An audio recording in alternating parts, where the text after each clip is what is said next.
Wait, Pilates can make your golf game better? Well, of course, Pilates makes everything better. No, but seriously, think about it. When you play golf, you obviously need a strong arm, but you also need strong abdominals. And what gives you strong abdominals? What gives you a strong core? Pilates. But here's what else Pilates can do for your golf game. For most people, golf is very one-sided, right?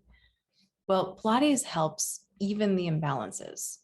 So if by playing golf, you're overworking one side of your body, Pilates will help even that out. Why is that a good thing? Well, when you overwork one side of your body, you can develop back pain, injuries, et cetera, et cetera, et cetera. Pilates will help you avoid all of that. It's cross training. So you can use Pilates to help you with golf or any other sport or activity that you like to do. So even if you didn't qualify for the Olympics, you can still train like you did.